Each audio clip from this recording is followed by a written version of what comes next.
Baiklah, di sini akan ibu absen dulu untuk kehadirannya.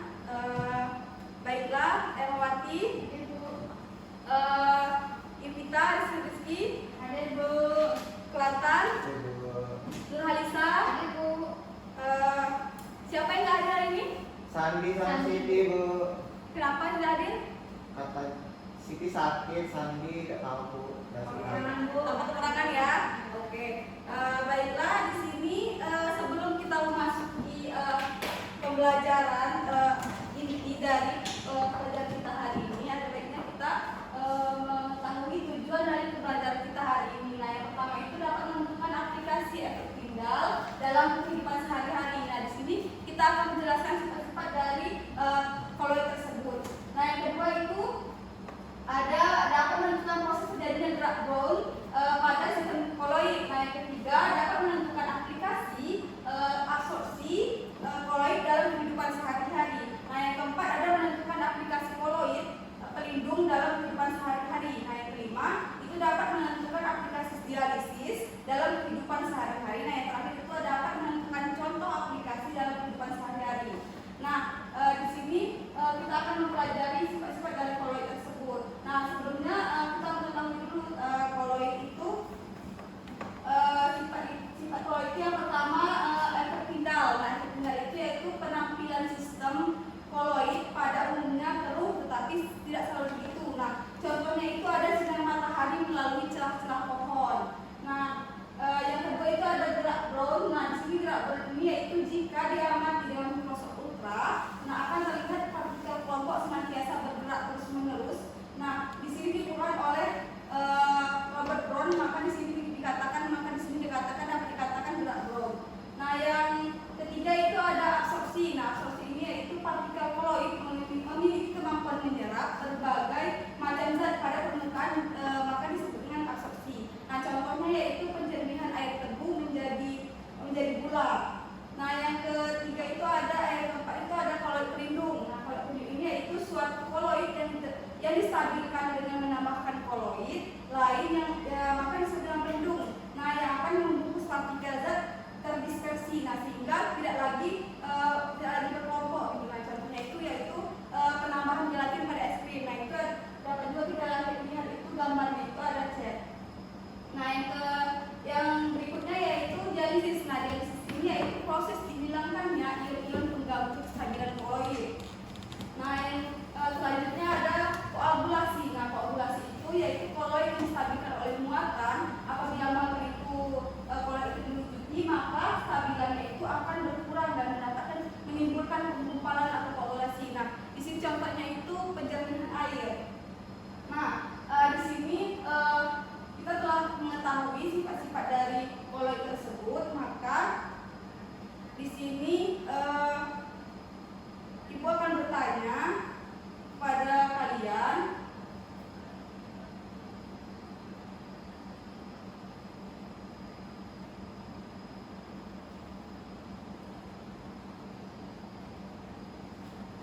di sini kan tadi sudah ada contoh dari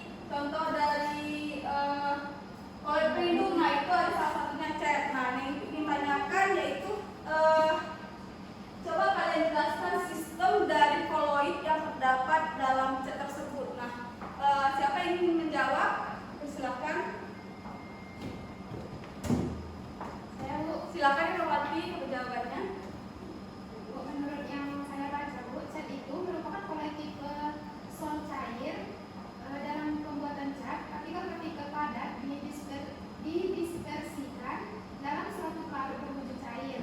Partikel-partikel ini berupa zat warna, oksida logam, bahan penstabil, bahan pengawet, zat pencemerlang, dan zat reduksi yang dihaluskan hingga berukuran partikel koloid itu. Ya, benar sekali. Terima kasih atas jawabannya, Erwati. Nah, jadi di sini yang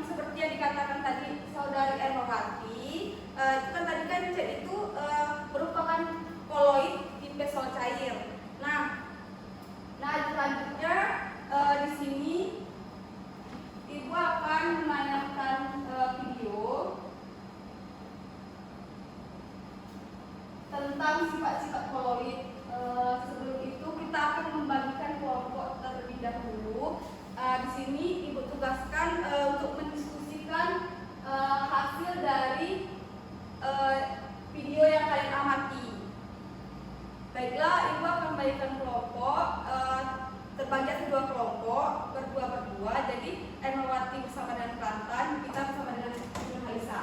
Nah, silakan terlebih dahulu dilihat video yang akan di. Sifat-sifat koloid. Yang pertama adalah efek Tyndall. Efek Tyndall adalah penghamburan sinar oleh partikel koloid sehingga jalannya sinar terlihat jelas. Contoh, sinar ketika melewati larutan gula akan diteruskan. Ketika melewati koloid, sinarnya dihamburkan. Dan sinar tidak dapat melewati suspensi. Contoh efek Tyndall dalam kehidupan sehari-hari: 1. Layar proyektor dalam bioskop. 2. Sorot lampu mobil pada malam hari. Yang kedua adalah gerak Brown. Zat terdispersi bergerak zigzag pada sistem koloid ketika diamati dengan mikroskop ultra. Yang ketiga adalah adsorpsi atau penyerapan. Adsorpsi adalah terikatnya suatu partikel pada permukaan partikel koloid. Contohnya, partikel H+ yang terikat pada partikel koloid Sol FeOH 3 kali. Contoh dari absorpsi adalah penjernihan air dengan arang, penghilang bau badan dengan deodoran, pengobatan sakit perut dengan norit, dan pemutihan gula pasir. Yang keempat adalah koagulasi atau penggumpalan. Penggumpalan partikel koloid oleh pengaruh elektrolit atau aksi mekanik. Ketika suatu koloid itu diberikan ion-ion yang berlawanan dengan muatan partikel koloid tersebut, maka koloid akan dinetralkan oleh ion tersebut dan membentuk gumpalan. Contoh, perebusan telur, pembuatan yogurt, pembuatan tahu, pembuatan lateks, pembentukan delta pada muara sungai, dan penjernihan air dengan tawas. Yang terakhir adalah elektroforesis, pemisahan koloid bermuatan oleh pengaruh medan listrik. Itu adalah partikel koloid, dan partikel koloid bermuatan akan menuju ke muatan yang berlawanan. Contoh mengetahui muatan koloid, pemisahan protein, penangkapan debu, dan cerobong asap. Yang terakhir adalah dialisis. Dialisis yaitu memisahkan koloid melewati membran berdasar perbedaan laju transport partikel. Dialisis ini biasa digunakan pada cuci darah pada pasien gagal ginjal. Sudah kita lihat tayangan video yang sudah Ibu tayangkan.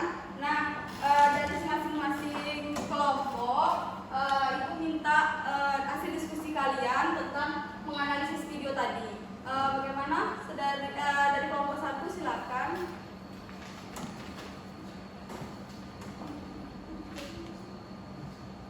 Silakan dijelaskan tadi video tentang sifat-sifat koloid.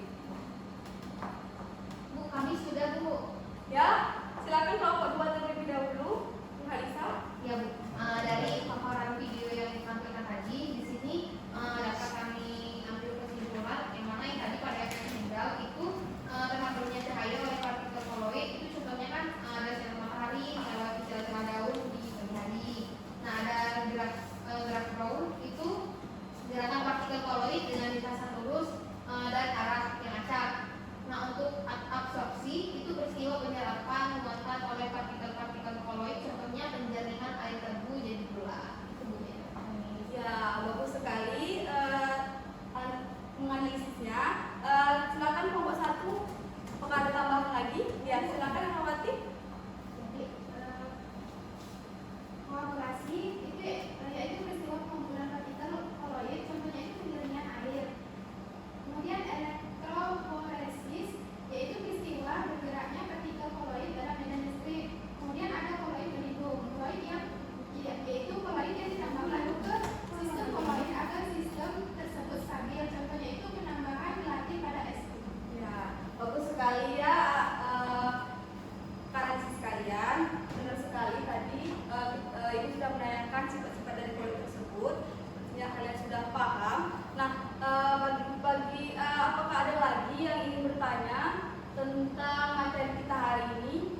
tujuan dari materi kita hari ini yaitu koloid merupakan campuran dari dua zat atau lebih, nah yang tersebar merata dengan ukuran partikel terdispersi secara antara